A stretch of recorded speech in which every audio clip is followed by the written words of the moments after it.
Hello everyone.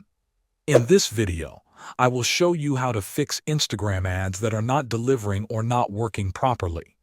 First, make sure your account is set as a business or creator account. Open the Instagram app and tap on your profile picture at the bottom right of the screen. Then tap on the three lines menu at the top right. Scroll down until you see Account Type and Tools and tap on it. You will see an option that says Switch to Professional Account. Tap on that and complete the steps to switch your account.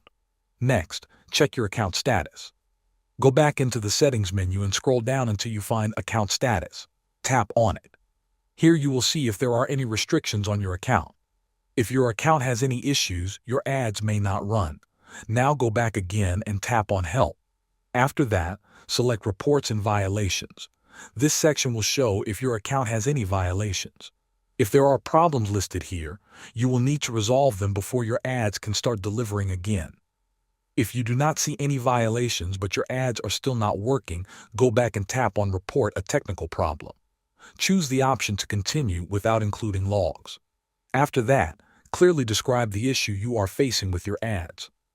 Once submitted, Instagram support may review your issue and either contact you or fix the problem from their side. Thanks for watching.